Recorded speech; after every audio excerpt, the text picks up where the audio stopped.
Okay, guys, we're gonna read Roanoke-The Lost Colony today. I'm gonna read it just like I would with you in class, talk about things, and yeah. So we're gonna begin, and the first subheading says, or the title is Roanoke-The Lost Colony, and the subheading says, "What was the Lost Colony?"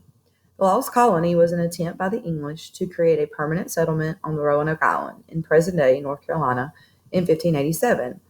It later became known as the Lost Colony due to the unexplained disappearance of its population. Background. Before the Lost Colony was established, there had been two prior expeditions to Roanoke. So you see, before the Lost Colony was lost, they had sent two other expeditions, which is journeys to Roanoke to try to colonize this place. So the first expedition was just to explore.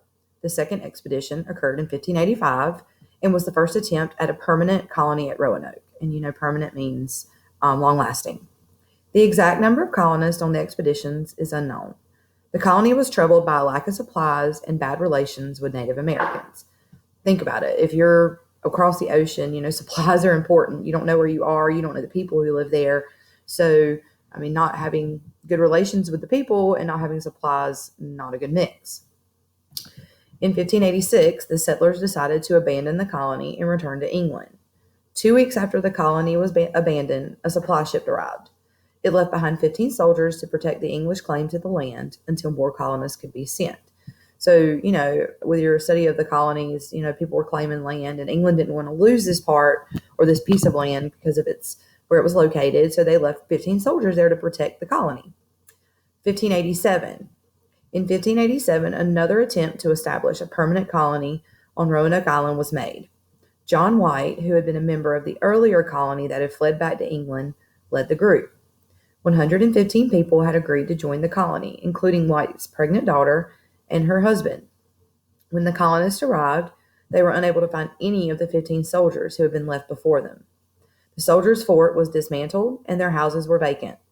They did find human bones believed to have been one of the soldiers. And so if you watched the video earlier, you know, it talks about finding a bone. Also, when these colonists arrived, you know, that everything was dismantled, nobody was there, it was vacant, so there was no sign of anyone. White is very important to this particular journey because he led this expedition and he believed in this colony so much, he even brought his own daughter with him and her husband. And, you know, she was pregnant with her granddaughter. John White reestablished relations with a nearby Native American tribe, the Croatan. The Croatan described how a number of native tribes had attacked the soldiers. With help from the Croatan, the newly arrived colonists attempted to negotiate a truce with other tribes, but the other tribes did not respond. So again, you have these friendly natives, which are the Croatans or the Croatans, depending on what part of North Carolina you're from. Um, they tell the settlers the story of how these 15 soldiers had been attacked by all these different native tribes. And so John White knew the importance of getting along with these tribes, but they didn't want a truce. They didn't want to negotiate and compromise. Okay, so obviously they're living in a hostile environment.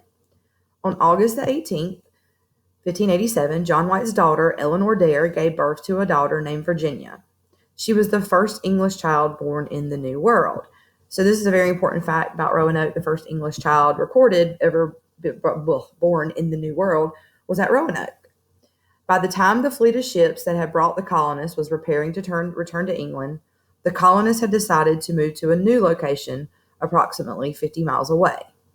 On August 27, 1587, John White returned to England with the fleet in order to ask for more supplies and help establishing the colony. So the colonists moved 50 miles closer, actually, to the Croatan to be near them because they were friendly and also away from some of these tribes that they weren't getting along with. And John White realizes, you know, if I don't get back to England and get some supplies, this is not going to work again. Following a difficult journey, White reached England on November 15th, 1587. At the time, England and Spain were on the brink of war. If you don't know what the brink of war means, war was about to start.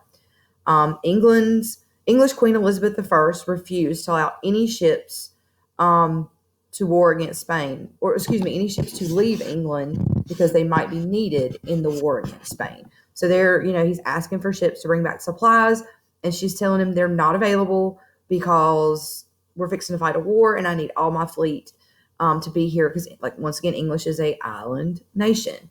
And Spain did have the strongest navy fleet at this time.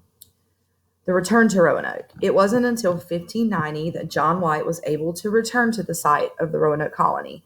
3 years later, guys. Um, when he and the party arrived, the colony was deserted. Fresh tracks were discovered in the sand, but they were not contacted by anyone. The letters CRO were discovered carved on a tree, and soon after, White's party discovered the word Croatan carved into a fence post. The colonists had agreed that if they had to leave quickly due to a threat, they would carve a cross on this tree to indicate their distress, which means, their stress, anxiety, something bad's going on. But no such crosses were discovered. The colonists' houses had been dismantled and anything that could be carried had been taken. 3 large trunks were discovered open and emptied. None of the colony's boats could be located, and no human remains were found. Due to a snapped anchor cord on their ship, White's party was forced to end their search and return to England. Following the establishment of Jamestown in present-day Virginia by the English in 1607, Native Americans described to the new settlers a place where men wore European clothing and lived in European-style walled houses. 2 search parties were dispatched from Jamestown, but neither could find any sign of the Roanoke colonists. So again, 17 years later, Jamestown is established, and talking to the Indians around there, they get word that there's, European clothing, people wearing, European clothing and styled houses. So they went out looking for these people. Fate of the lost colonist. One theory is the Roanoke colonists could have joined the Native American tribe. Most historians believe this is most likely the way the colonists could have survived.